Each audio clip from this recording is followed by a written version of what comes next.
let's just jump straight in. Hi, everybody. Welcome. Good morning. Man, I'm a little tired. I gotta say, show last night was fantastic. Why am I floating in the middle of it? I mean, you can see a little red highlight still in my hair.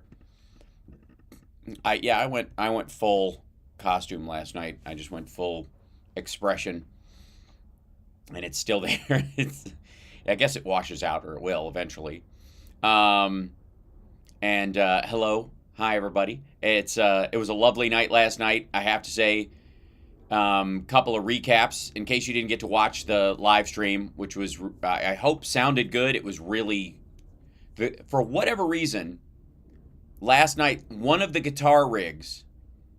I want to say it was the stage right one was super fucking loud to us anyways on stage compared to, and I think it was out in the audience too, but I don't know what the mix was like in between. I was able to modulate fairly well where I was standing in the stage, but if I moved much left or right, if anybody moved much, you'd start losing sound because it was so loud on stage to the right. Don't know what that was, but whatever.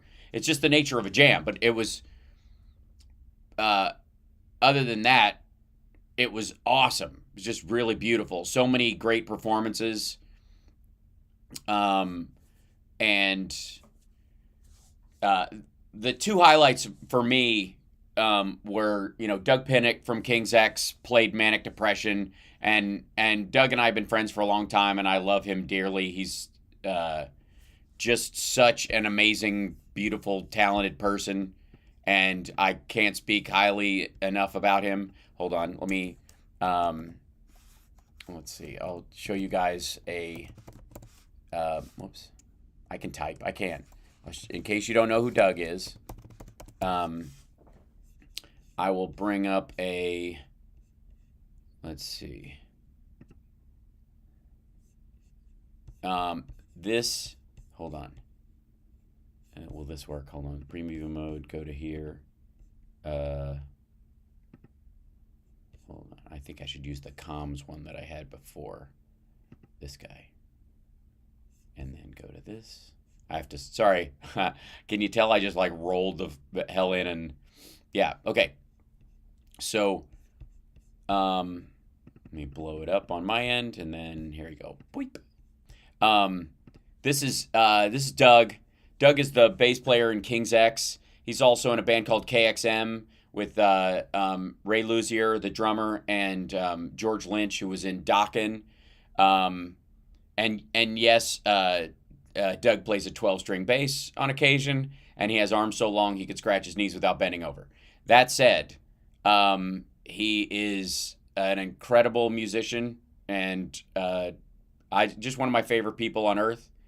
And um, he's gay. His coming out story was really rough because King's X initially had a very Christian following, or in their day, early in the day when Doug finally came out, it a bunch of their like Christian leaning fans, alleged Christian. I would say that's not what Christians do in reality, but that the alleged Christian fans, the in name only ones kind of ran for the hills, and it affected the band's trajectory, and which is really sad and gross, but it's true.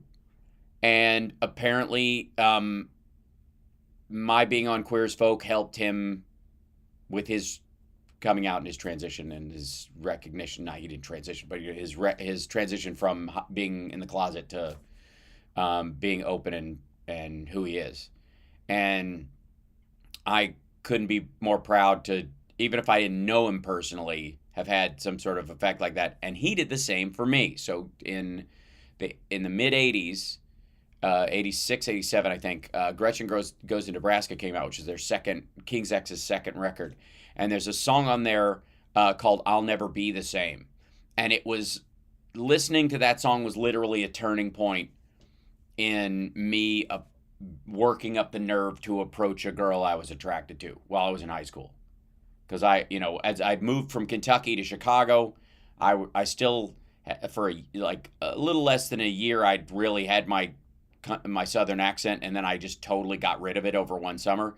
But I was I felt kind of like an outsider. I didn't know anybody. I hadn't had a chance to make any friends. Even the people in my homeroom class were, just getting used to me. I still had a lot of anger from the fighting I was doing in Kentucky before I moved up there. Under the things like moved from mom's house to dad's house to try and get a stranglehold on this fucking kid. And I'll never be the same. For whatever reason, and there doesn't have to be one, clicked. And and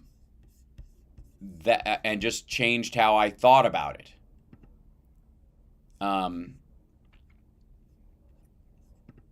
And let's see. So this is King's X back in the day. And that's hilarious. The names are mixed up. This is Jerry Gaskell. Oh, Doug, I gotta call you. This is Jerry Gaskell. This is Doug, obviously. And this is Ty Tabor. If that does, maybe he put it up because that just shows how Megaforce or the guys then back in the day didn't have any idea. That's hilarious. Ty is an incredible guitar player and super creative, big Beatles fan, shows up in his music, and the mix of like them with Doug and Jerry kind of creates this Metallica meets the Beatles meets Sly and the Family Stone and fuses into something totally original. Yes, that's right, Johnny Mac. This is the King's X you saw on MTV. There's a song called Over My Head, and my favorite song in the world, which is Summerland, same record. Both came out at the same time. Jerry Gaskell is one of my favorite drummers in the world. That's this guy, even though it says Ty down here. Jerry is one of the most animated drummers organically. He doesn't spin his sticks. He just plays with personality. They're amazing.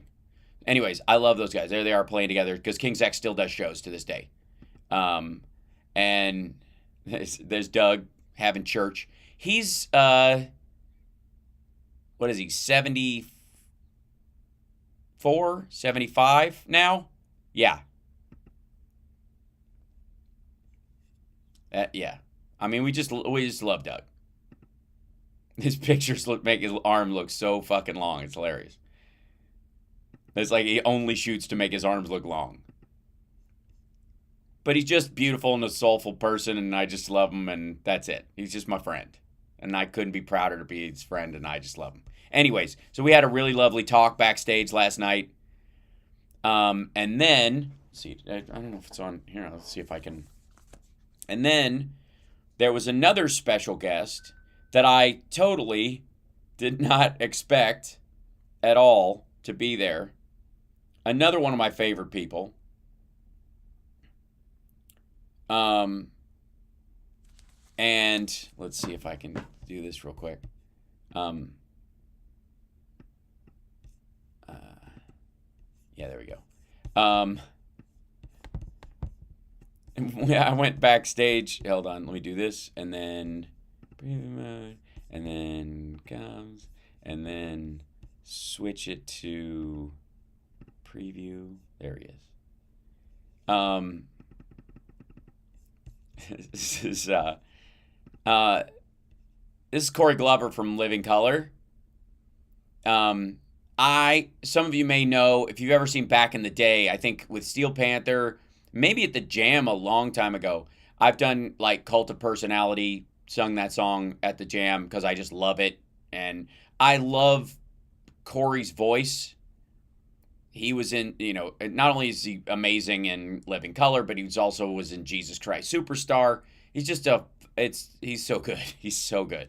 And he's one of those guys where I just feel like when we sit down, we just talk. It's so nice. You know what? People talk shit about Hollywood all the time. They talk about how fake people are, and they talk about like that, I don't know, that it's all show or something. And it's just, I find that offensive. And I'll tell you why. Because I've met some of the most beautiful people. I'm gonna get teary-eyed talking about this. I've met so many beautiful people that I've got to, either share a stage with or just enjoy their work and sit and break bread with them or talk with them, or just, be acquaintances to friends, to travel acquaintances again, because we're always on the road, all of us. And by the way, I don't know if I'm supposed to even say this, but he's in town working on a new Living Color record. That's really cool. I hope I didn't ruin anything, but he's here writing. He's only here for a few days, so he came in and sat in with us, and like I was sitting backstage, and he literally walked in because I didn't know he was going to be there. Walked in, just plopped down right next to me, and pat me on the leg and goes, "How you been?" And it was just so nice. It's just so nice.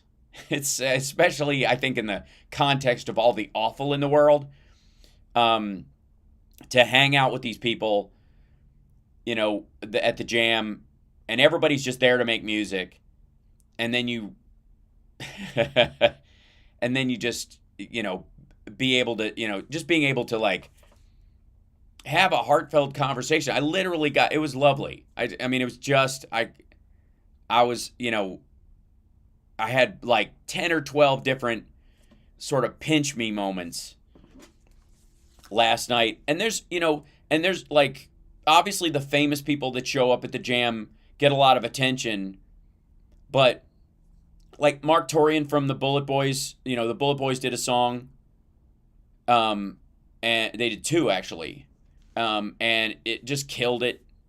It's always great. I love Mark, and he's one of the sweetest people. He's so the lead. I don't know if anybody knows who the Bullet Boys are, but they had a song called "Smooth Up In Ya" was their big hit back in the day. And when I was in high school, I originally thought, first time I heard it, I thought he was saying "smooth opinion," which honest to God, I thought that it was that I'm like, that's a cool name for a song. Smooth Opinion still works, but it just had a nice like Boogie Zeppelin kind of like somewhere between Kashmir and rock and roll kind of like feel to it, and the vocals are just piercing and great. And the fact that I've done MS benefits, multiple sclerosis benefits for with Mark and the guys in Bullet Boys, and that's the history we share as people. And I gotta say, I adore him. He's just a sweetheart. And so it's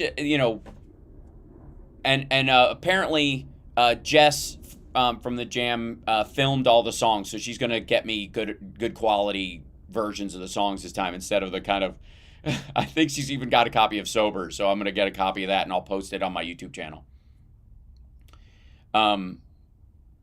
But those kind of things, like, I feel better about being an entertainer, as a comedian, as an actor, as a musician. I feel better about that, about my purpose in life, the more awful there is in the world, to give it contrast, to recognize that there's just having something headphones you can put on to listen to a song, to change your mood, redirect yourself in a better way. Just forget, you guys know what a lover of pulp and escapist fare I am, not because it's distracting in a bad way, but because it's distracting in a good way, because I think people can become hyper focused on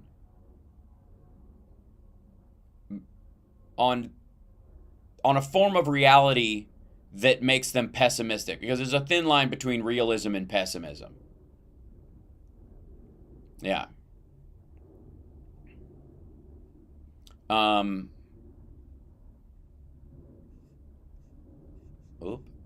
So Can we check some of the trends? Here's the thing too. Where's this story? I have to set this up too. But so let's see, yeah, like the last couple of weeks. Hold on, I gotta bring this story up because it's crazy. Let me bring it up. Here you go. Let me put it on Twitter first. We'll do this, and then I'll bring up this thing. We'll look at the trends for a second. But something crazy. There was a crazy news story. This is one of the first ones I saw this morning.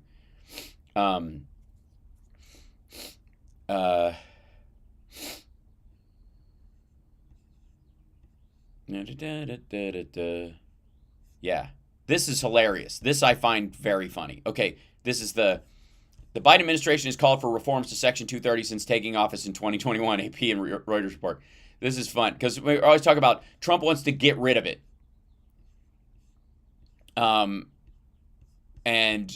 And the White House, let's see, White House did not tie Section 230 reforms to Musk. Okay, social media users, this is like always what's going on. There's always something to start off the day on Twitter where somebody is effectively saying,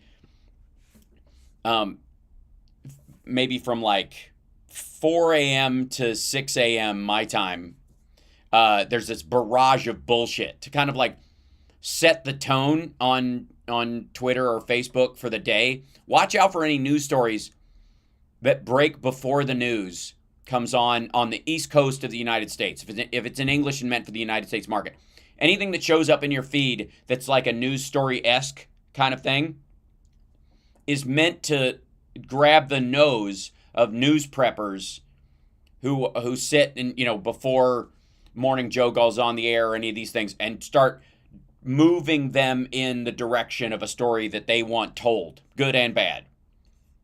Just be aware of that. It's now, because it's so, social media especially, because it's such a part of the farming, it's a lane of the farming that they look for stories in and reactions and stories about stuff, that what you do is you create, that's why you're going to see a bunch of these like Reuters fact check things show up early morning. What's up with my mouth? Oh, I was eating an apple.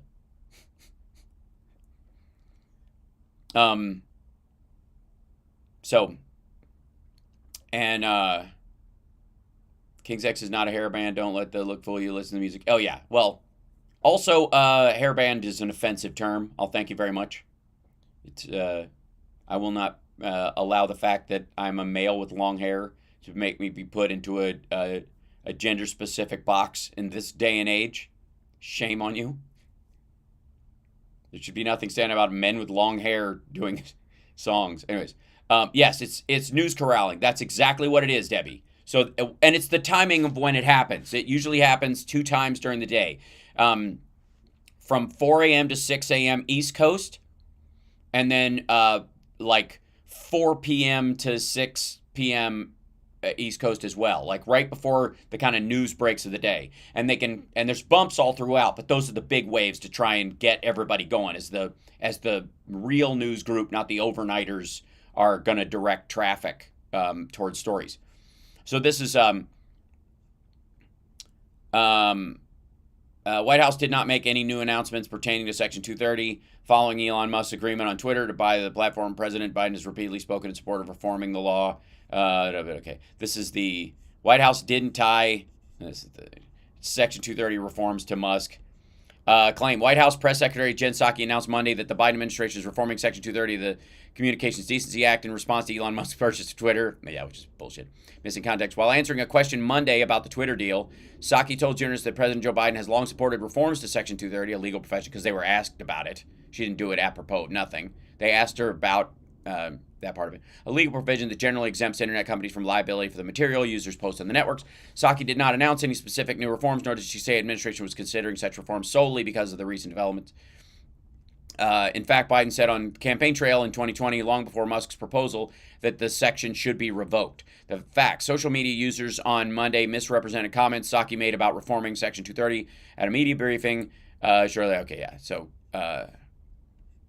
Elon Musk bought Twitter like an hour ago, and Psaki announced the White House is already looking into reforming Section 230, wrote one Twitter user on Monday. Literally an hour after Twitter was purchased by Elon, Jen Psaki immediately discussing Section 2. I mean, like, why are you even answering these fucking things like they're real people?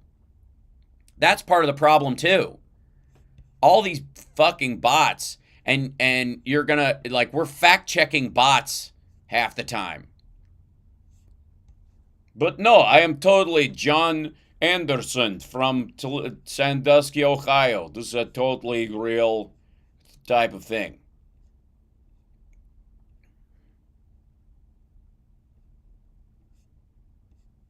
Yeah, you think when they has been no matter who owns or runs Twitter, the president has long been concerned about the power of large social media platforms. Yeah, I mean, you think the little fiefdoms, yeah, of course.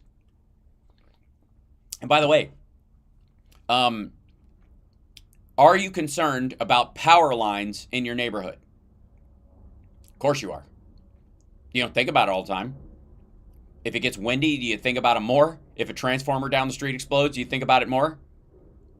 If a new company takes over the power in your area, do you think about it more often then? That's how this works. Everybody jumping through their goddamn shirt. Everybody is so goddamn smart. We should all channel Michael Caine's Twitter energy. I like that. Michael Caine is a gift to the world. He's an incredible actor who's brought so many cool characters to life. And the energy he puts into social media is what we all need to strive for, too. The 89-year-old actor doesn't tweet a lot. In fact, he recently tweeted for the first time since January and was so glad he did. Hello, he wrote April 25th, followed by, good night, my sweet ones. No context, just pure happy. It probably made everyone who came across the tweet smile. No doubt. I saw a man tweet a ruby the size of a tangerine. Some men just want to watch the world burn, and others want to bring marshmallows, and that's who I want to be. I'm Michael Caine, and I'm fantastic in a bunch of movies you've never even heard of, including The Man Who Would Be King. Betty White's estate asked $10 million for her LA house as her Carmel vacation home closes for well over ask. I mean, it looks like a fucking sitcom location. Here's what you need to do. Somebody needs to buy this, turn it into a production facility, and shoot a television show around the house, because bless her heart. Or it should just be turned into a museum of the sitcom museum. I'm for it. The neighbors would hate it, but fuck them. Schiff, there's going to be some stuff about, they're talking about him, critics blast Adam Schiff as king of disinformation, following concern about Musk's Twitter purchases.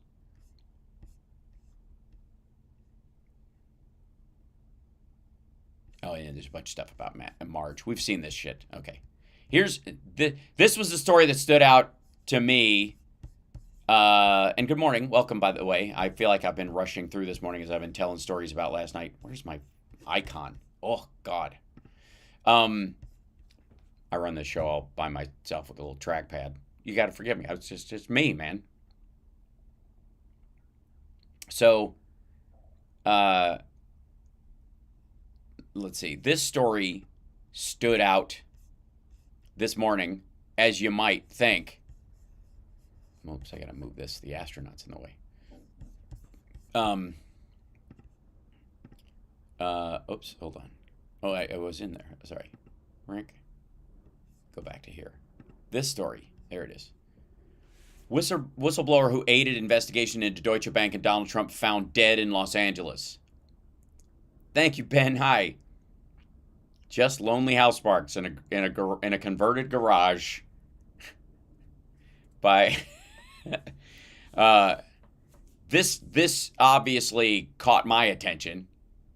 Not hinky at all. And thank God, like, Russia isn't cleaning house right now, so it would make us all feel like oddly paranoid about this or anything. Jesus Christ. Now, I have to say, There's been like 3 oligarchs and their entire families that have been murdered, like MS'd. MNS'd. We'll just call it MS'd. Murder suicide. They've been MS'd. They've been messed from the world. And in just recently. And it was like they did their whole family and hung themselves. It's like just awful if it were real. But I gotta say, in a lot of ways, I just call bullshit. It just, of course. But then this one, Nerd Halen is tonight, by the way, at the Viper Room, guys. If you're interested in coming and you're in the LA area. What a weird transition. I'm in LA, and so is this awfulness. Whistleblower who aided investigation into Deutsche Bank and Donald Trump found dead in Los Angeles. Yikes! A Deutsche Bank whistleblower was found dead in California. The body of 45-year-old Valentin Brucksmith was found by a cleaning crew Monday morning on the campus of Woodrow Wilson High School in Los Angeles, reported KCBS TV. It's very sad. Said investigative journalist Scott Stedman of Forensic News. I don't suspect foul play. Val struggled with drugs on and off, waiting on further info. Yeah, that's how they get you. It's called a hot shot. I'm not saying that's what happened, but that never alleviates my belief about, like, especially on this scale. Are you kidding me? Brucksmith, a film producer and self-prescribed comically terrible spy, was last seen in April, but his Twitter account remained active, and friends and journalists said they'd remained in contact with him until his death. This is terrible news, said the New York Times reporter David Enrich. Val was a longtime source of mine and the main character in my book. We had a complicated relationship, but this is just devastating to hear.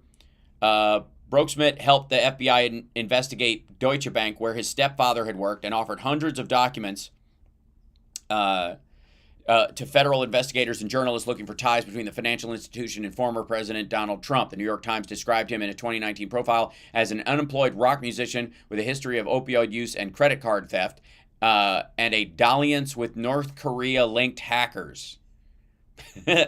Stedman said Brucksmith, whose father's 2014 suicide haunted him.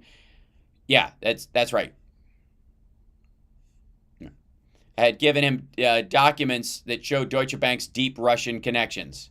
So the guy who gave him the documents died of suicide in 2014, right around Euromaidan, oddly enough.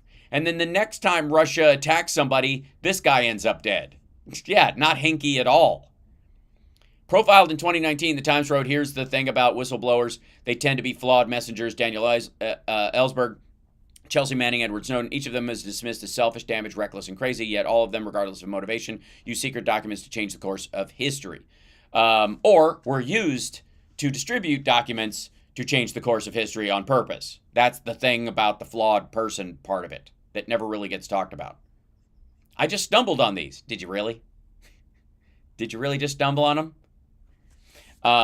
Or were you meant to stumble on them?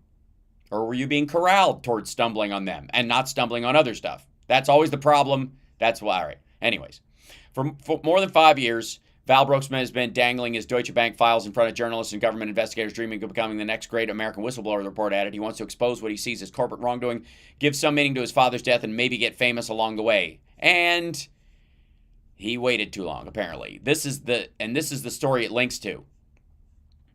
Federal informant found dead on El Sereno High School's campus. So, all things being equal, what are you supposed to take away from this, that this dude died of a drug overdose on a high school campus? He was found on a high school campus. It's that he was a pedophile or something like that. Is that the inference they would want you to, like, if you're going to drop a dead body someplace of an adult male for somebody to find? This is just fun conspiracy talk. It just reeks. The whole thing reeks. Man believed to have worked with federal authorities to investigate the activities. Deutsche Bank and its ties to former President Donald Trump was found dead on an El Sereno High School campus Monday. A cleaning crew found the body of Valentin Brucksmith, 45, self-described as a comically terrible spy, around 6:40 a.m. Monday morning. He was declared dead at 7:05 a.m. That's how long they called the ambulance right as soon as they found him, and then, yeah. Officials have yet to release a cause of death pending an autopsy.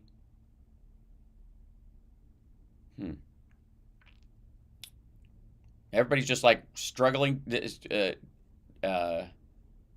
drugs. I don't suspect foul play, yet they still have no cause of death. School police say they had no video that shows him coming onto the campus and are unsure how long he'd been on the campus. That's the part that weirds me out. Right? Does that, I mean, that's not hanky. They have no video that shows him arriving. He just, in his drugged out stupor, managed to avoid all the security cameras walking on. I mean, I'm not going to get all Zabruder about this, but for fuck's sake.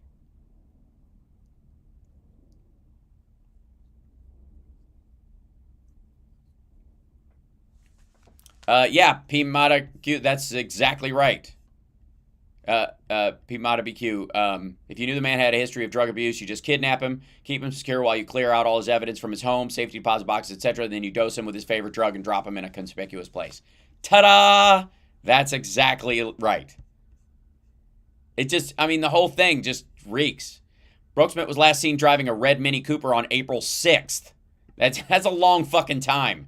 In Griffith Park on River. Where was he during that, like, that's a missing chunk of time before you are found dead on a school campus.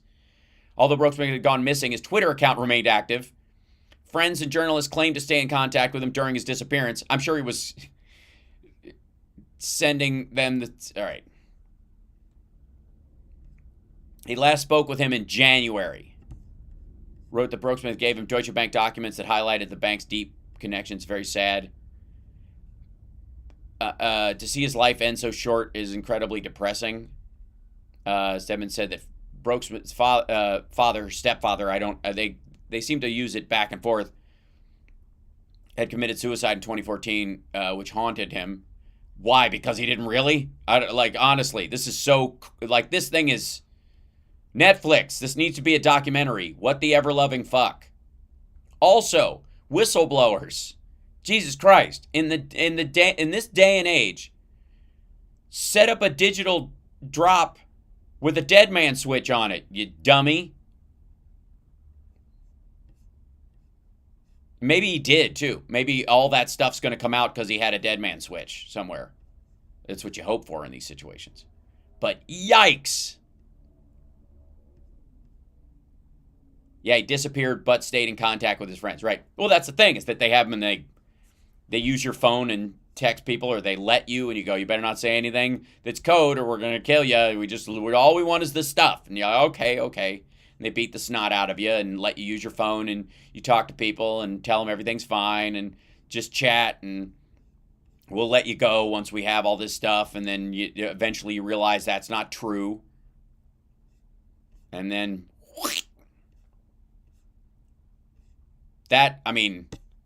this is just gnarly. And nobody's going to cover it probably in the bigger mainstream in any extensive way, because it'll look like conspiracy stuff. And you know why it will look... how can we get Jacqueline unblocked? What was she blocked for? I don't think I blocked her, so I don't know. It totally does, Mark. It sounds like a British crime series. Happy Biden is telling Saudi Arabia's MBS what he can do with himself. Oh, those fuckers are broke now. Have you seen that stuff? Holy smokes. Okay, I've talked to you guys for a bit about, Saudi royals. We've been talking for a while.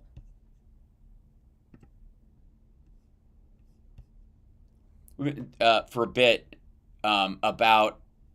I was saying, years now, that Saudi Arabia is basically out of oil. They hit peak oil. It's all downhill from here, and they don't have a major reserve like we do, or Venezuela, or even arguably Russia does.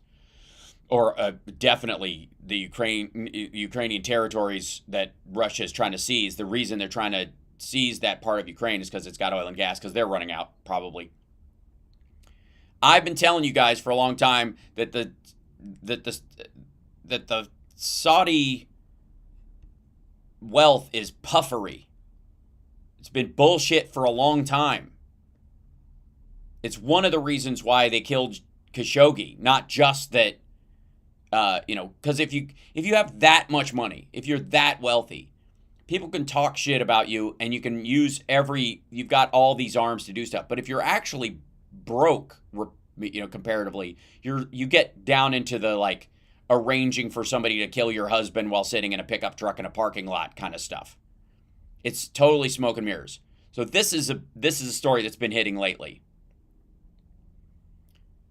Some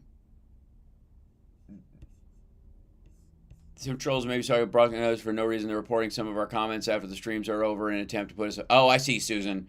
I will check. I'll look into that. That's a Facebook thing. That's a thing I have less control over, and it's not surprising because the more attention we get, that's what happens. We got a ton more trolls just the day I started using the Ukrainian flag outline on my show. That was enough. Hey, Steve. Yeah, Saudi royals are selling homes, yachts, and art as Crown Prince cuts income. Kingdom senior princes are trying to raise cash and avoid scrutiny from Crown Prince Mohammed bin Salman. I don't think I can read the whole letter.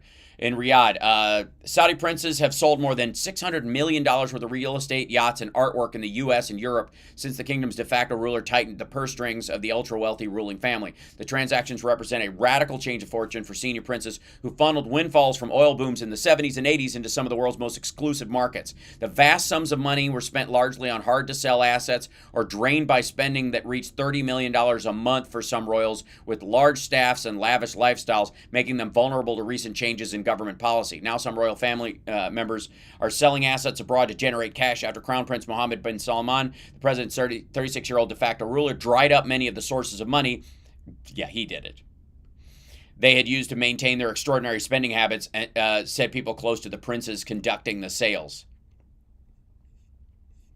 They're also apparently selling this stuff because having these fancy things draws his attention that they might try to knock him off. So they're trying to look broke by just selling shit and hiding the cash.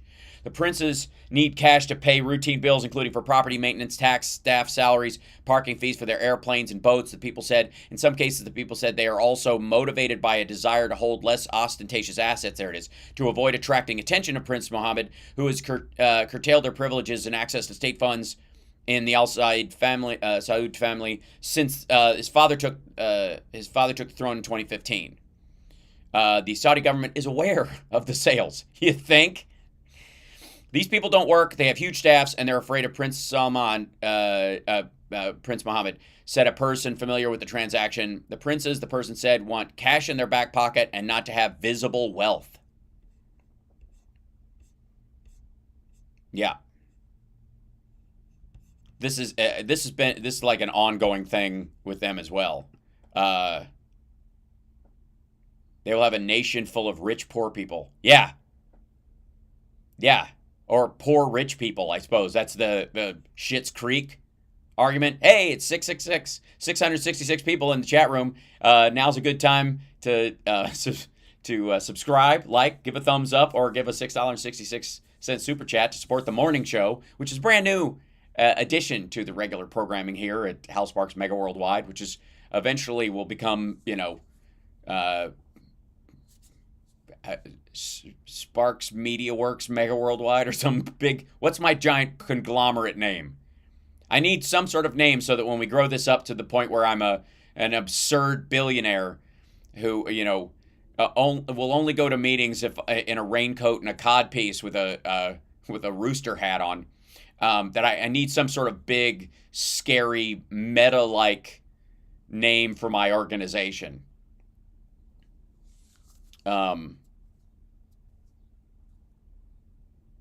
Domination Mega Worldwide. That sounds like a website.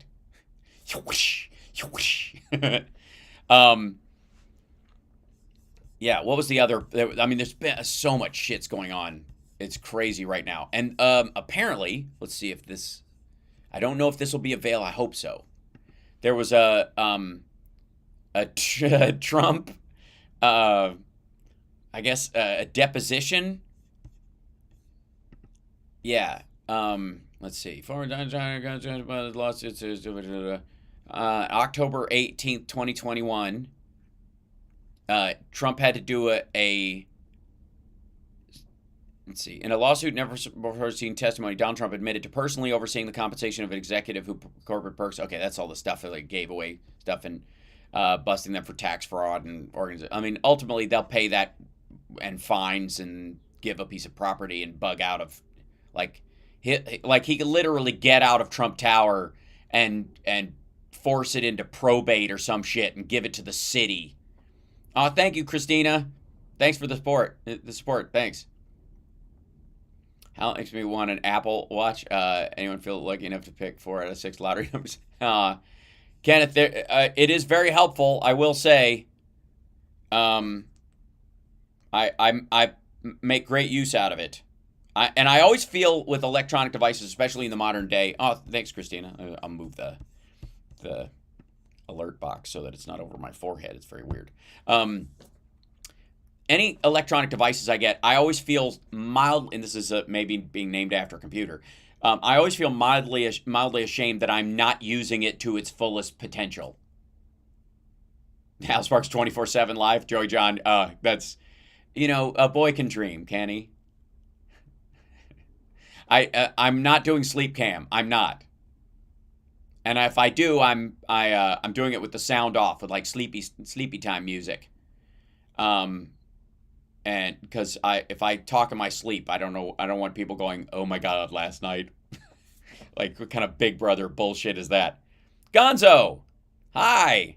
Hope you're well. Joe Carter became a member. Oh, thanks, Joe Carter. Yes, you can become a member on YouTube. It's another way to support the show, or become a patron, patreon.com/HalSparks. There we go. All right, where's the other story that was just like, hold on, give me this, get back.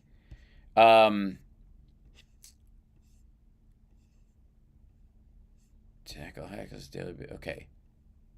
Daily Beast. It would be me, Trump would please say when you had to ask authority of college. Okay. Trump admits Trump admits he oversaw. Yeah, this is a Daily Beast article that was up this morning. Trump admits he oversaw pay for executive who got fishy perks. Fishy perks. Sounds like a coffee shop where you're like, what kind of coffee is this? Cod? Trump said in a just released deposition that he personally oversaw the pay. Okay, is it a written sworn testimony was filed in New York State Court Tuesday as part of a lawsuit, according to the transcript of the deposition. I see. Okay, so there's video of it, but he said Trump repeatedly asserted that he and only he oversaw the way Matthew Calamari Sr., which I just fucking loved to fucking Matty the Squid Calamari was paid for his work for the family's as the company's chief operating officer. It would be me who had the authority over that. Okay, that's this dude, which I mean looks like Matty the Fish Calamari, the Squid. I call him Squid because he's got 2 of his fingers are longer than the others, and they've got suction cups on the end. That would potentially make Trump personally responsible for any tax dodging scheme, and more importantly, is useful evidence in the grand jury investigation that is yet to produce an indictment against him. Yeah, that's kind of a giveaway. That was basically an admission of guilt. That statement sounds as though it is adverse to Trump's pecuniary interests and therefore is admissible against him, even though it's made out of court and is hearsay. Well, it's not if it's a filed deposition because it's a sworn statement, right? If you can get a copy of it, if you can get it admitted, or bring him back in based on this information, which is filed information, and then whatever. For months, resources familiar with the DAs told Daily Beast investigators had been probing the way Calamari, was paid off the books in cocktail sauce. No. With allegedly untaxed perks such as extravagant corporate apartment in Trump Park Avenue in New York City's expensive Midtown, a Mercedes-Benz. Prosecutors went as far as having Calamari's son, Matt Calamari Jr., received, I can't, receive total immunity for potential crimes to testify before a grand jury. And then they're going to throw Weisselberg to this, like, yeah, I give him the compensation, but I didn't know he was getting it illegally. Weisselberg's in charge of making the numbers work. I just give the broad orders. That's what's going to happen, by the way. That's how he's going to get out of this shit. We'll get a statement later in the day. Manhattan DA bullshit. I didn't really say that. They're mischaracterizing, just until it comes out, and then he'll pull a Mark Meadows and going, oh, well, I was telling them what they wanted to hear.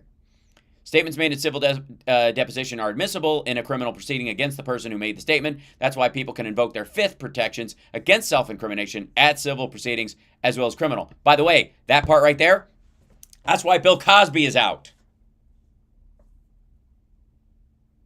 That's why the prosecutor in Philly fucked up and made a deal with Bill Cosby and said, if you admit to this stuff in the civil case, I won't prosecute you. You know, you're an old man. Putting you in jail isn't going to stop any crimes, but it's better that this woman gets some money. And that's the way the prosecutor was looking at it. The problem is the next prosecutor came in and went, fuck that. The guy deserves to be in jail. I don't care how old he is. And he tried to use the evidence in the case against him, or he prosecuted him, because that is admissible. Words said in a civil deposition are admissible in court. But because he'd already been told that he did not have to waive his Fifth Amendment protection, he didn't. Because the deal had already been struck. And when the guy threw the deal out, then he was denied his Fifth Amendment protection, and that's why Cosby got out. 100%. That's the only reason. That's how it worked. It's funny, but I don't even know how, if people know that. It was like, it's because he's famous. It's because he blah, blah. It had nothing to do with that. Oh, thank you, Fluffy Cat. Welcome.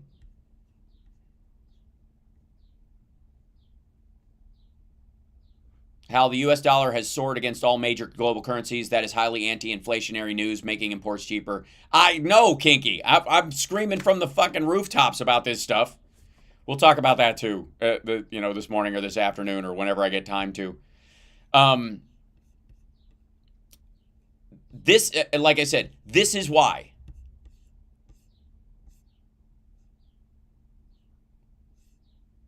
That's why, that's how Cosby got out.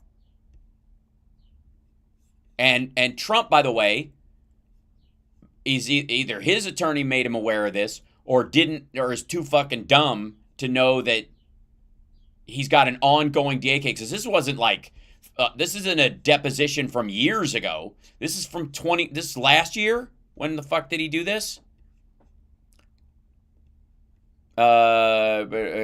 Let's see, sworn testimony filed in state court Tuesday. Yeah, this fucking hell. This is recent. As part of a lawsuit against the Trump organizer over the way security guards manhandled protesters outside Trump Tower in 2015. So maybe he thought it wasn't related, according to the transcript of the October 18, 2021. Yeah, what a dumbass. And why his attorney wouldn't dive in there and go beyond the scope, I don't know. What would be the other objections? Beyond the scope, assumes facts not in evidence. I don't know. All the stuff we've been hearing in the Johnny Depp trial. He'll pull a perjury Taylor Greene. Well, the problem is it would be inverted because it's clear that Marjorie Taylor Greene lied in court last week because of all the videos and pictures that are coming up. And it's weird that here's a little tip to people who are going after big political doing big political lawsuits. Don't be afraid of doing a little bit of media farming on social media. Either through some other source, set up you literally can go to, set up a sock puppet account, something like that on any of these, or make one yourself. Do it as your law firm. Who cares? And goes, we're going into court next week, and we know full well that a lot of people are aware of this case all over the place, and we're aware that the person that we are deposing is going to deny their connection.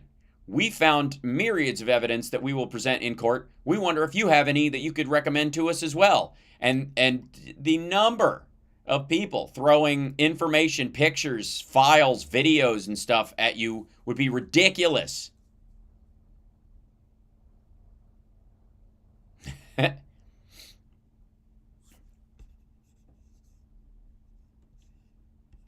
Oops. And then as an attorney, patting my month to $5. Oh, thanks, Kenneth. Thank you so much. It means a lot, man.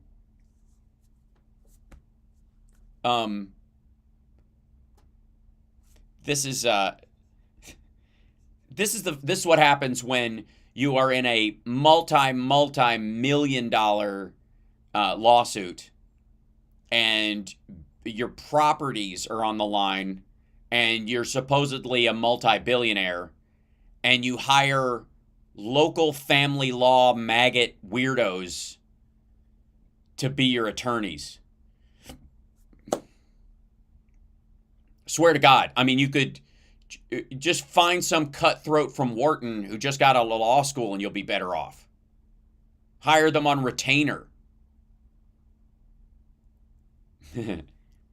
Thanks, Kenneth. On behalf of me and Mark and Andrea and Christina.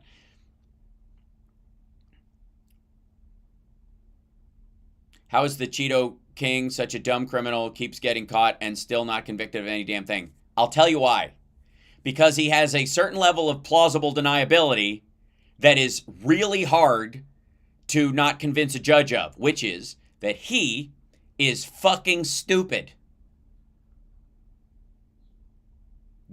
I've said this many times. The case in Georgia against him where he was asking for votes,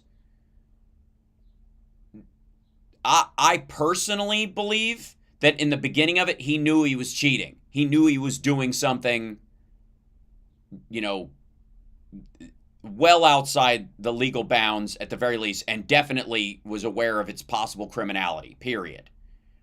However, he had, the people around him were feeding him this stuff. His lawyers were like, don't listen to these assholes.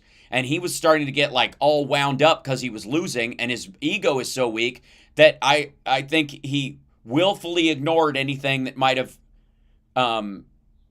shut down this way of thinking and just went straight stupid. Fucking, hi, Alan. Sluncha. Yeah, so anybody, if you listen to him, especially when you talk about these things, you're like, oh, this motherfucker buys this stuff. He actually buys this. He thinks it was stolen now. He's that dumb. He might have in the beginning been, kind of winking and nodding, but now, like, clear idiot. And a lot of it is just, half the time he's playing dumb and the other half of the time he's not playing. And this is a related one. This is another case that's going to stack on the others. Because stupidity is not a defense for the former president of the United States. He'd have to be evaluated. He's stupid, but he's going to run again. He's not running again. Not going to happen. He's going to get a doctor's note 6 weeks before he's got to launch his campaign. And then he's going to be a fundraiser. But the doctor's note will say it's whatever's wrong with him is acute. It's a problem right now. But he might be able to run in a couple of years when he's 80 or whatever. He's not running, right, Leslie? No. He's going to pretend to run right up to the day and cash in. And yes. And in his own way, he knows he lost. He also knows he cheated. You guys know this has been my theory. Just like Putin knows where all the Nazis are because he literally had them driven in and dropped off in Ukraine. It's weird that none of the Nazis that are in Ukraine speak Ukrainian. Isn't that weird? They all speak Russian. What is that about? I don't know. I'm sure there were some that spoke Ukrainian a long time ago, but they're not around anymore. And it's only just the Russian ones. That's weird. But you know how every time there's a false flag, the Russians are like, they're gonna attack us with chemicals here. They're gonna attack us. They're gonna bomb us from here, and then it happens like, well, because you did it. Oh, thanks, Gonzo. I try to sift through this stuff.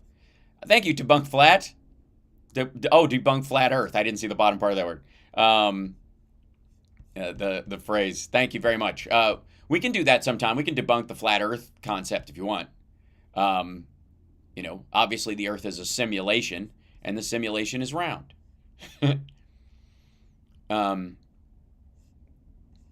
This is uh-oh.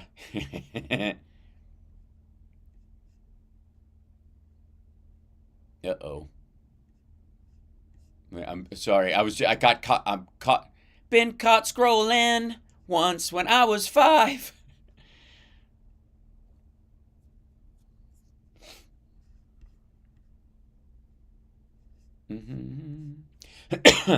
By the way, there's a story like, okay. Hold on. Let me back this up. You're going to see a lot of these stories like this. And this is this should be I'm for the baseline corporate tax. By the way, how do I become a member? There should be a membership thing on YouTube at the bottom someplace. I don't see it from your angle. If somebody on the YouTube side can show them where the button is right now, because I'm on here, that would help. Here, I'll show you this real quick. There's a bunch of these stories happening all the time. Where is it? Oh, it's the wrong story. Beg your pardon. It's on Chrome. Yeah, here you go. These stories. Despite soaring profits, 19 Fortune. Whoops. Hi. Look how big I got all of a sudden. That's great. That's not what I was doing. This guy's what I wanted. Despite soaring profits, 19 Fortune 100 companies paid little to no tax in 2021. Okay. I'm curious how this story plays out in here.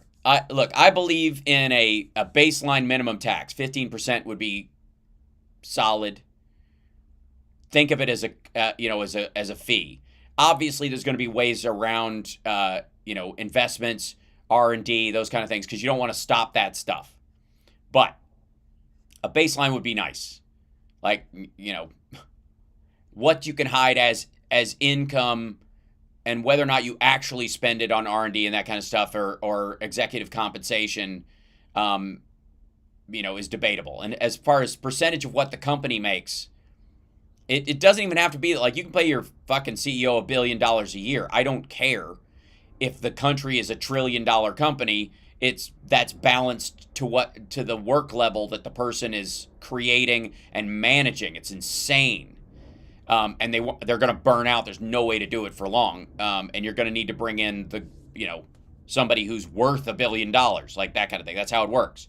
But whatever. In a year when many U.S. corporations enjoyed record-breaking profits, and 40 million disappeared forever, some of the wealthiest companies in the nation paid little to no taxes, according to a new analysis, or even accepted tax refunds based on probably 2020, while working Americans continue to paying their normal taxes and faced rising prices for essentials. There are some of the largest companies in the world pulling in billions of profits, yet no one will owe a cent in federal income taxes.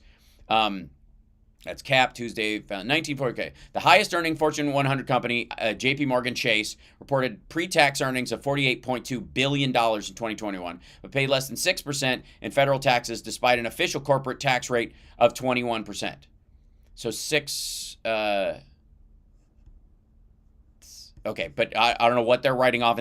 And Chase is all money management and stuff. That's the weird thing about this. Is the financial sector. This is the part that's fucked, because nobody has a JP Morgan Chase phone, or a JP Morgan Chase washing machine, or a JP Morgan Chase car. But all the cars we drive, all the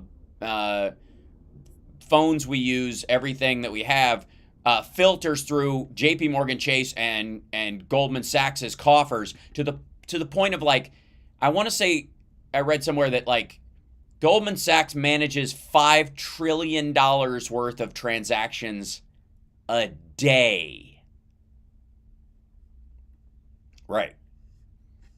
Amazon.com, which earned $35.1 billion in the U.S. in 21, paid only 6%. They also expanded all of their trucks. Tell me you guys haven't seen them go from using the post office to seeing Amazon trucks fucking everywhere. Not excusing all of that, but like that's not even a lot in terms of their investment in most places. Like there's the Amazon shipping centers that have been popping up everywhere that they're not free. But I get it. Like it should be closer to 10%. While its growth and profits over the past 2 years outpaced the wages the company paid its 1.1 million U.S. workers, but they expanded the number of workers.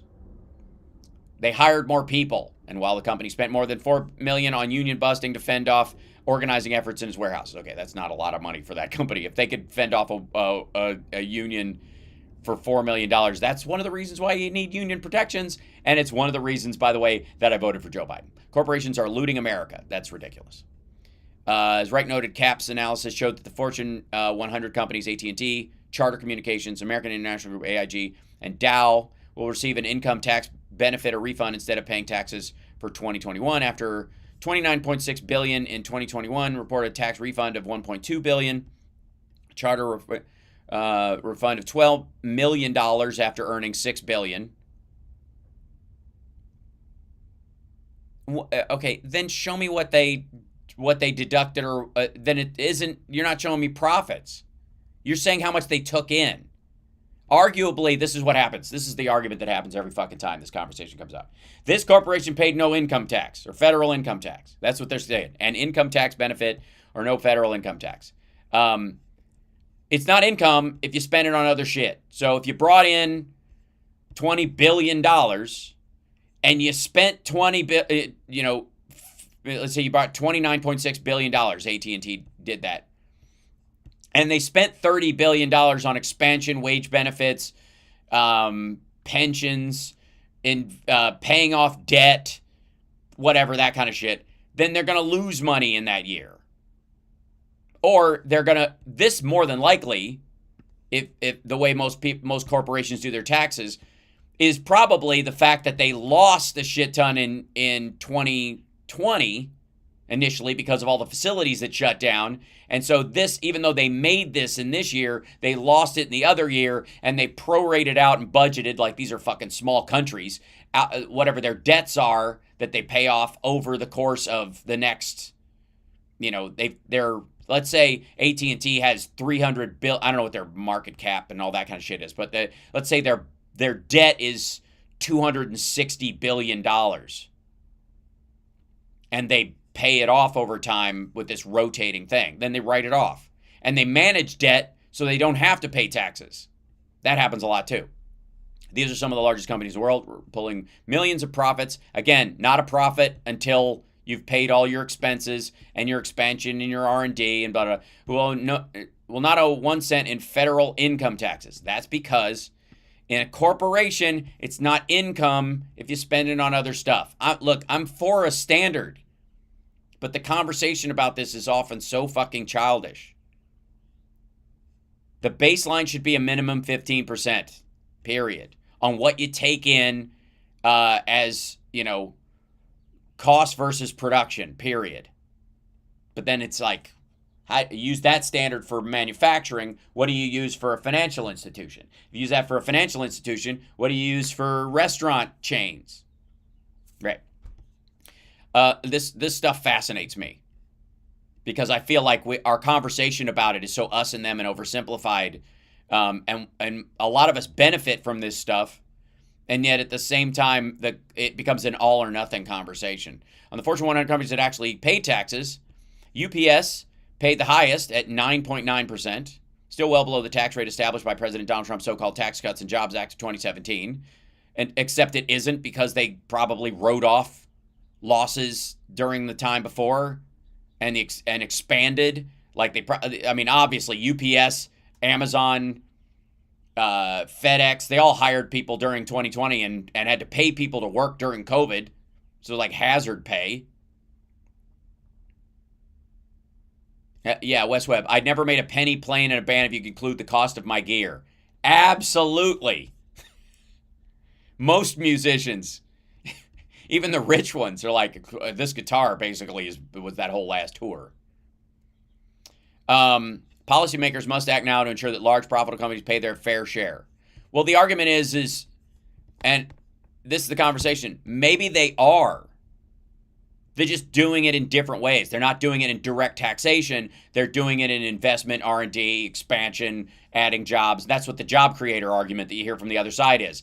And so when you start talking about their fair share, you got to define what it is. Is it, is it fair for them to have to pay different states' zoning rules if they want to open a factory there versus one other? That kind of stuff. Is what's fair on a federal level? Do they have to pay federal income tax on one state charging them more like in fees to do something like Nevada does, or the taxes you pay in California, and that kind of stuff? Large companies outside of the Fortune 100 also managed to avoid paying taxes despite earning billions in 2020. Again, these aren't earnings until they're left over in a bank account. And so many of these companies, by the way, are having what effectively are rainy day funds. They're gigantic fucking companies. They can't afford to be cash poor going into the next 10 years. So they're basically saying, we're not spending this, we're keeping this socked away. Yeah, a corporate flat tax is not a bad idea, and that's closer to what they've been talking about. Yellen's been pushing this. The problem is you have to get it so that all the other countries that these companies would want to go to, like Ireland, the UK, in general, France, Germany, and that kind of stuff, they all have to agree to it as well. Otherwise, all these companies will just move their corporate headquarters to those countries to avoid taxes, and that would gut the United States. So it's always that tug and pull, right? Software company Salesforce earned $2.7 billion, but effectively paid zero in federal. Salesforce ate shit over the last years. They they earned it. That doesn't mean they kept it. Duke Energy paid effectively no taxes on 3.7 in earnings. That's not profits. That's just what it cost this time to sell that thing. What if you use the money you take in to buy more stock? I don't mean stocks in your company. You sell cans of beans. The cans of beans cost $1 a piece. You sell them for $3. If you try to sell them for $4, nobody buys the beans. If you sell them for $1, you sell them too fast, and you can't afford to buy more beans. So you sell them for $2. You sell them for $3 rather. So you buy the beans. You got these cans of beans. You're selling them for $3. According to this, you sell them all for $3. You have you've 200% profit on them. But you still have to use half of that to buy more beans, so you can keep selling the cans of beans, right? You use those $2 you have left over from every can, you buy another can, so you can sell that one for $3. And then so you got the $2 there. One of them just goes to fucking beans. The other one pays your staff, buys advertising, tells everybody where, so you want people to know you're the bean seller, you got to do that as well. Yes, beans would be a gas tax, Matt. That's true. You have 50% of that goes to stock, the physical stock or whatever you do. And the other half of it goes to maybe eventually over time, because you sell enough beans and at enough volume where that extra $1 per can of beans that you use to pay you and your wife and your kid to fucking restock and sell all that stuff, that you can go, all right, we now have enough pad where we can either quit and buy a house and just quit doing our thing, or we can open another bean store. And so let's take that money and open another bean store. You don't have to do that. You can do a show from your garage. Exactly. I'm just full of beans, is what you're saying. Is that what you're saying, Wes? Those $2 are earnings, but they are not income. And I love Robert Reich. He's a sweetheart. But every time he talks about this, I feel the world gets dumber. Duke Energy paid effectively no taxes on $3.7 billion in U.S. earnings. That's not profit. Earnings are not profit. Why? because they're expanding. They're like, we can see if we spend over the next 5 years expanding our energy grid, and we build better power lines so we have fewer down power lines, and we ramp up safety so we don't have lawsuits and blah blah, and they spend all that fucking money on that. They realize at the end of the year, after they paid all their salaries and they paid everybody there, they didn't really have profit of any major amount, but they made an investment in the company, whereas in 5 years the company might be overall net worth it might take in $10 billion in earnings, and everybody that works there will make slightly more. And every project they do will have slightly more reach. Yes, earnings are gross profit. Yeah. That is, yeah. Netflix paid an effective tax rate just 1.1% on $5.3 billion in earnings. Yeah, look at their stock last week. It ate shit. And they are spending money. Netflix has been spending money on production hand over fist. And they pay licensing agreements to get their app in new televisions pushed to the front of the line. Yeah. Is anyone else tired of paying more in taxes than corporations making billions of dollars? Asked political advocacy group Progress Iowa. I mean, it's just, look, I know what you guys are trying to talk about, but it's just bullshit. It's a stupid way of talking about it. They're not making those billions of dollars in profit. They're earning those dollars, and they're doing stuff with them. And a lot of times that's salaries. That's the job creator argument. This is why the right, stomps the floor with this argument all the time, because it's just nonsensical. And what they think is, they want laissez-faire economics. They just want it see, if you just took the hands off the reins entirely, it'd be way better. Just leave them alone. Don't even tax them at all. Zero taxes for corporations. That's what they want. It's fucking dumb. The reality is in the middle, and you have to talk sensibly about this stuff. Cap cited 2 other reports showing how the wealthiest U.S. companies are avoiding taxes despite soaring profits. Soaring profits. Which, by the way, they keep using the word profits, earnings, and what was the other phrase they used in here? They use profits and earnings and income interchangeably.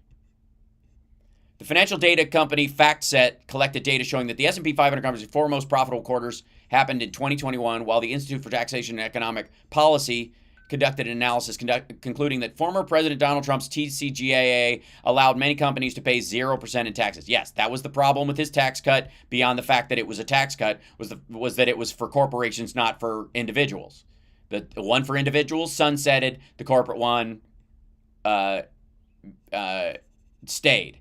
And this is why Biden wants to get rid of it. Yet another reason why I voted for Joe Biden. But let's not pretend that this bullshit and the fact that he's arranged for this kind of stuff has anything to do with the fact that these companies, that earnings are income when they are not, or profit rather when they are not. The group noted that with control of the White House and both chambers of Congress, tenuous, the Democratic Party could change the status quo and ensure wealthy corporations pay their fair share. No, they could not. No, they cannot. Stop making promises that's for someone else that they cannot fucking keep. We have 48 Democrats in the Senate. We have a tie because we have 2 independents. It only takes 1 senator to capsize a change in the tax code. That's why they made it permanent for corporations, silly.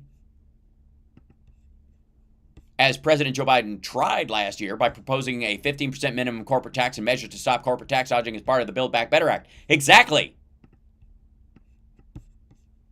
But since everybody's like, I don't know if I feel inspired, I'm not going to vote this fall. I just don't feel like it. I need to feel like I'm excited. I feel betrayed.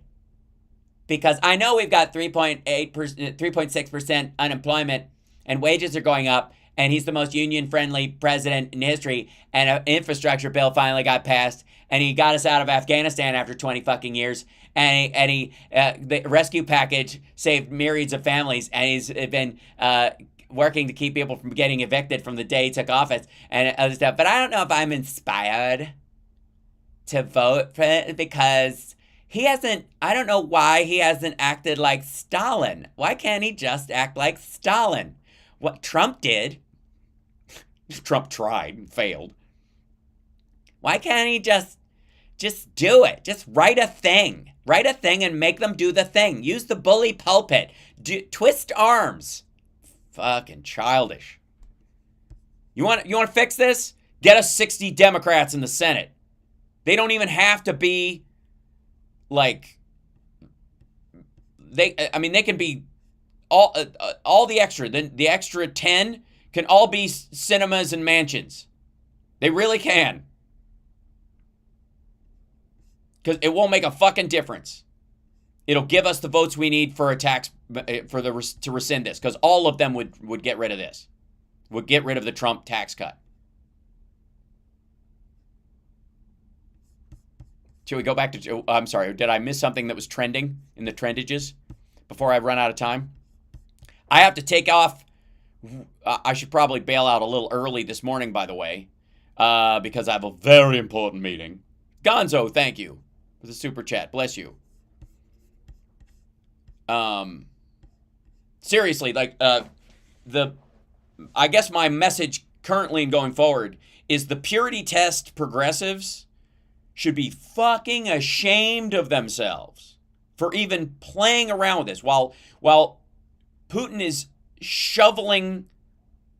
having people shoveled into mass graves that are 600 meters long, and Donald Trump is toying with running again, and Kevin McCarthy might be fucking Speaker of the House, and Mitch McConnell would be back in charge of the Senate, and you're like, is there really a difference? The attacks that are going on trans people, on women's rights, on voting rights, I don't know, it's so, like, 6 of one, half dozen of another. Just shut the fuck up. Shame on you. This is real shit. This is real life. And it blows my mind that these people play around in this cartoon utopian nonsense.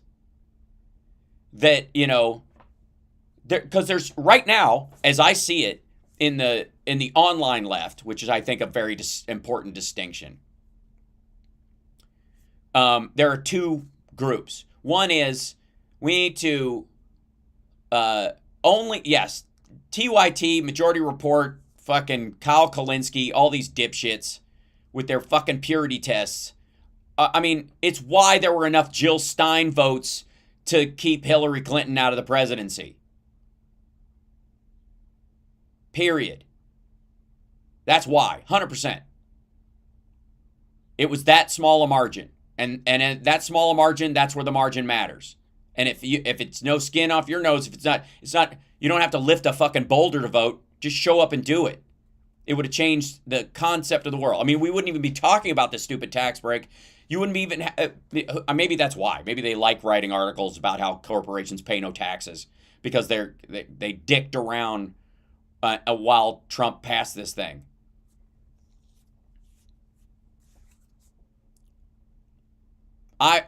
Look, people clamor about vote shaming. That's because they should be ashamed. And the argument that it's the lesser of two evils, look, between a serial killer and a pickpocket, the lesser of two evils balance is a fucking cliff. And the pettiness of elevating what they would think of as just not keeping promises exactly to you because they represent an entire district and we are the ones that got them elected when you were the margin but not the root, is dickish beyond measure, but it's immoral.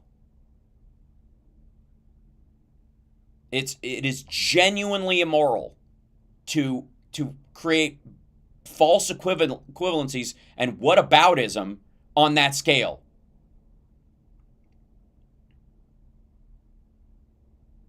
When you are confronted in life with the lesser of two evils, where your choice is the lesser of two evils, always actively choose less evil. Especially when, like I said, the scale is between, I don't like Hillary Clinton, I think she's this, her emails, and I think she's a neocon and she's probably too corporate friendly, compared to the dude who has 27, sexual assault allegations against him, hung around with Jeffrey Epstein, doesn't know what the fuck he's doing, and has decided he needs to cozy up with Kim Jong-un, Vladimir Putin, and fucking Xi Jinping, and stiff arm every Western democracy. It's not even on the same scale. It's insanity, and it's gross. It's gross.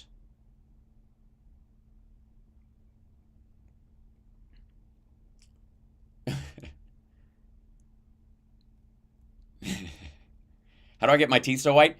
It's lighting. It's just contrast.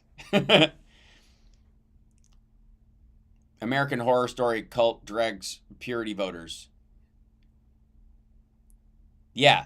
We've talked a lot, but we have the right to vote for Mickey Mouse. Shut up, tired of people thinking they're making a point voting for a third party that has 0% chance. That's exactly it. And as a matter of fact, if you're doing that, you are contributing to, in our current state of, polarity, you are absolutely contributing to the side you don't want in office, the negative side.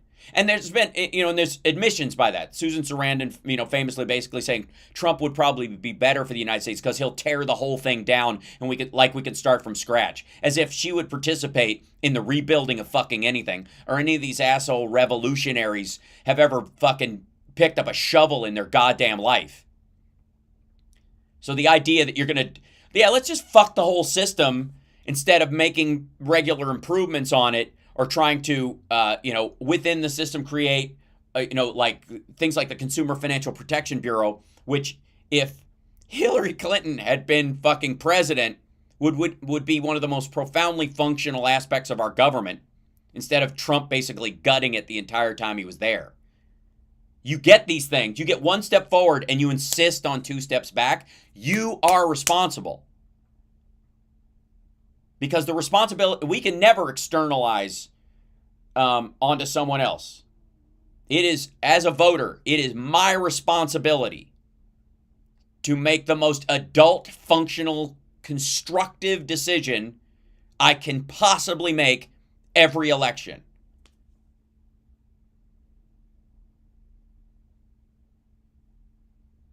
Yeah, agree, Ginger.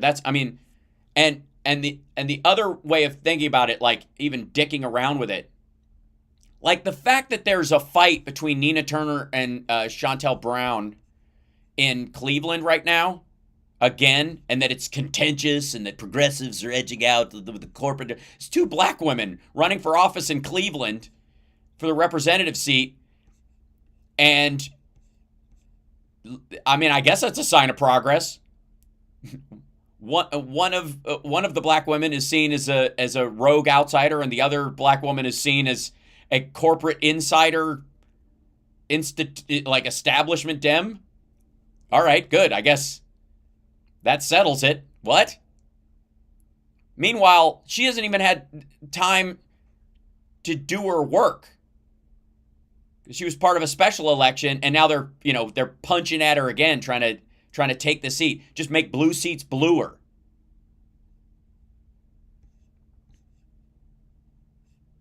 And ultimately, what's their goal? It's the same as the libertarian right. Government can't do anything right. Elect me and I'll prove it.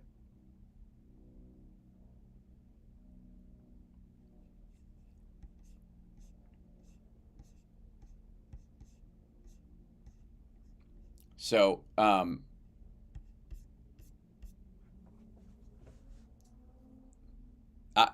here's the thing. Vote this fall. First and foremost.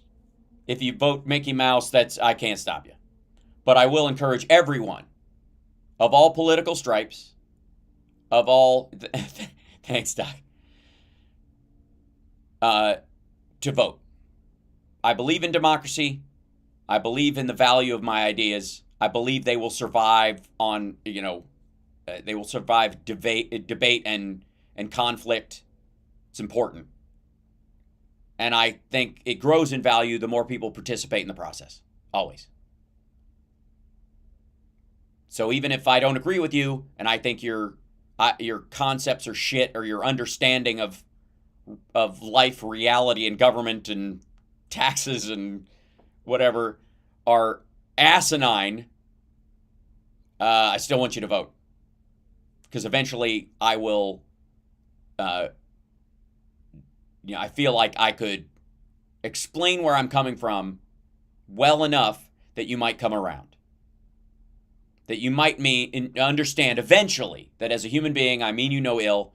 I'm trying to come up with the best system for you to live the freest, most expressive life you could possibly live in your life, with everything you have and all the shortcomings you have and all the privileges that you have mixed all together, and whoever you are, that you have the best life you could possibly experience. That's it. That's what I want. And any difference I have with other people is largely on, if you're having a legit conversation, is on tactic.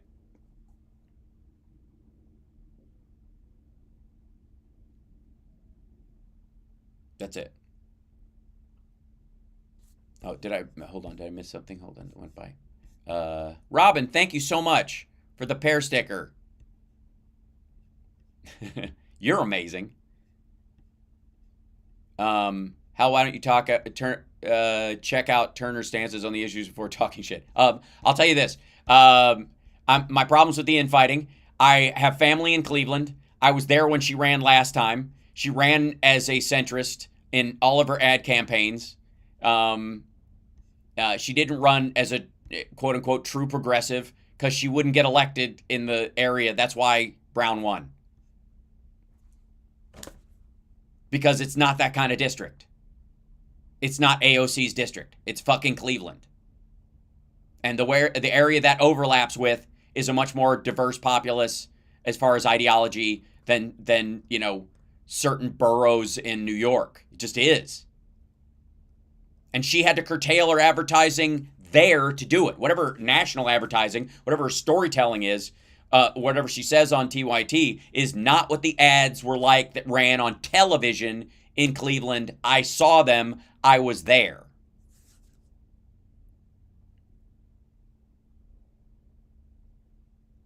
That, and again, if you're going to run as a purist, knock yourself out, but win as a purist. So, anyways, that was the point with that. But overall, I don't care. As long as you guys are voting, if you vote for her, if you vote for Nina Turner, knock yourself out as long as you're doing it. Of course, in the tail end, we have a child.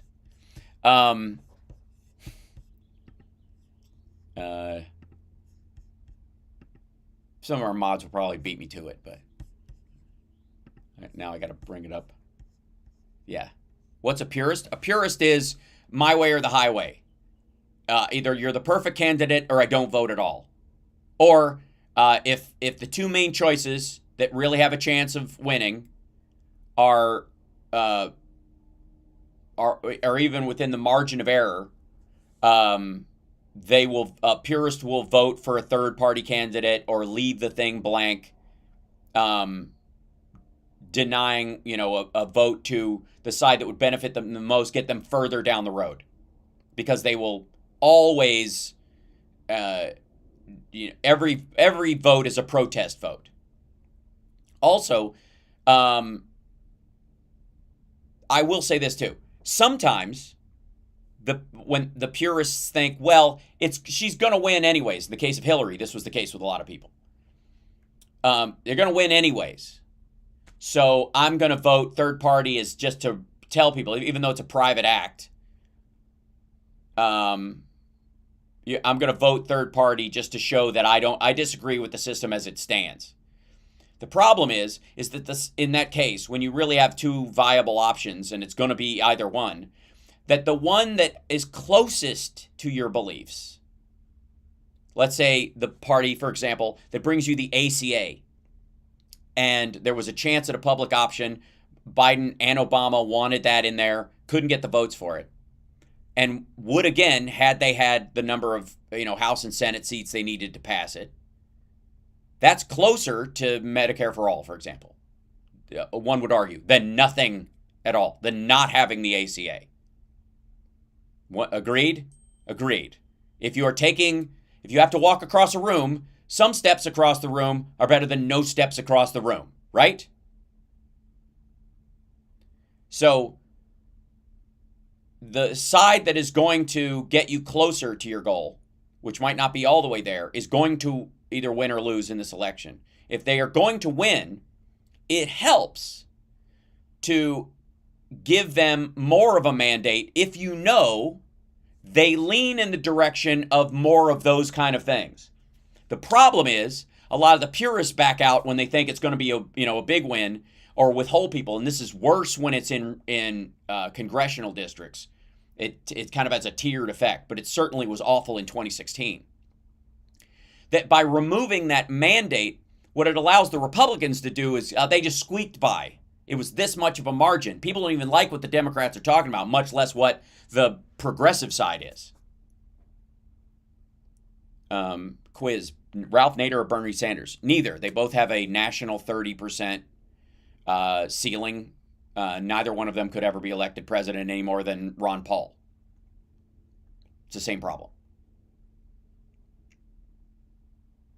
Preferential voting would eliminate purists to some degree, but it would also drive down mandate, and therefore the parties with the most dark money. This would actually, preferential voting in those cases would actually aid groups with more dark money associated with them, like the NRA or corporate lobbying groups, because the mandate would be watered out over 4 or 5 candidates with varying softer, hard issues. And then anybody, if the Republican lost, they could bulldoze, the win, the margin would be so much smaller, nobody could argue that the will of the people is this. And so the bigger organizations could, put out push polls and all that kind of shit to water down the argument of the other side. You'd never get it. You'd never get what the bigger stuff. The two-party system is flawed. Sure. So guess what? So am I. So are you. So are drive-throughs. So are traffic light systems. Everything's flawed. You do the best with what you have. And if you eventually want what's eventually going to happen over time, God willing, is that as things arc towards the Democratic Party becoming a much larger tent and incorporating more thought and welcoming genuine diversity in and amongst itself, and the Republicans running from it, they dwindle as a party. And then if you wanted a third party, it would take the place of the Republican Party, and then you would have an argument between good and better instead of good and horrible. But until you have that, the conversation is cartoonish. It's, can the Hulk beat up Superman? Yeah, the Whig Party is a great example of that. I got to go. I have a meeting across town, and it's LA, so that could mean anything. I'm going to sign off. Thank you guys for letting me have this conversation. That's why we do the morning shows. It's the HAL Sparks Mornings Mega Worldwide. So like and subscribe, give a thumbs up, share the show, share your thoughts. If you're angry with me for saying this, good. Because it's not based on what I'm saying, it's based on what you're feeling. And all anger is based on loss, or the belief or fear of loss. And when I make these arguments, the root of that fear of loss is loss of face, which is shame. If I'm making you feel ashamed and it's making you angry, good. I am not one of these people that says regret is a bad thing. I have regrets in my life. They are gems that I hold on to and meditate on so that if I participated in a behavior I find reprehensible in my life, I no longer do it because I recognize the regret that I have. And I try not to relive it. I don't sell myself, well, you know, I wouldn't be me if I hadn't, but fuck that. No. I wouldn't be me if I didn't hang on to some of those regrets and go, never again. Life matters, people matter, love matters, freedom matters, friends matter, music matters, art, cinema, sports, hugs, holidays, they all matter a lot. And the contrast between those things and what's currently happening in Mariupol, for example, should make people aware that you don't piss that stuff away. Comedy, absolutely. Comedy matters. Tonight, Viper Room, Nerd Halen. I gotta go. All right, you guys are wonderful. Bye. I tell you, I just get on a rant, and then off we go. And then what happens?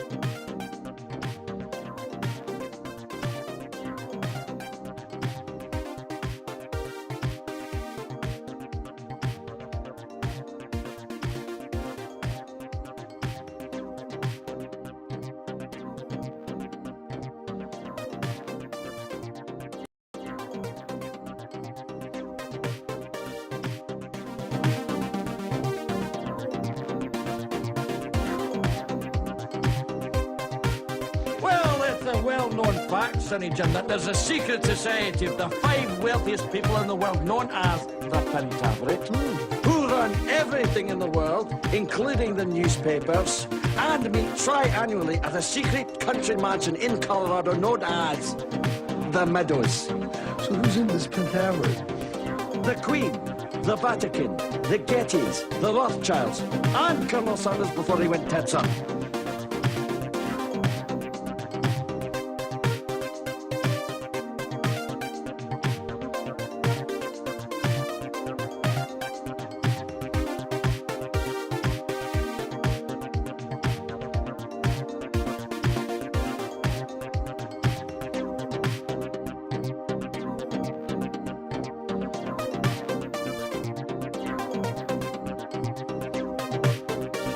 I'm telling you straight, it's my way or the highway. So anybody who wants to walk, do it now. Groovy.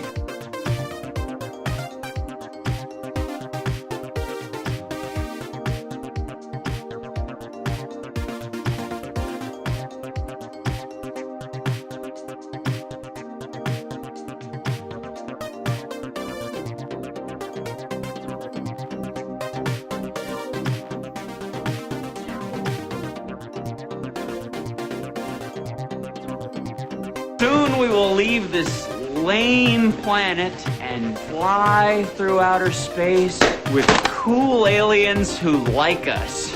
It is going to be awesome! Zoltan!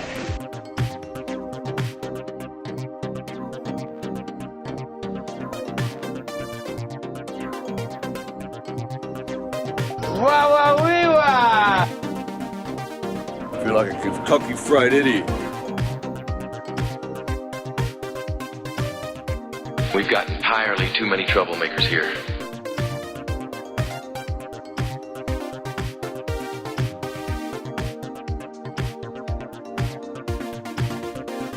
Throw me a frickin' bone here.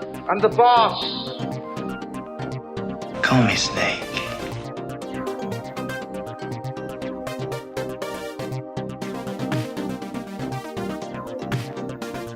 All I'm offering is the truth.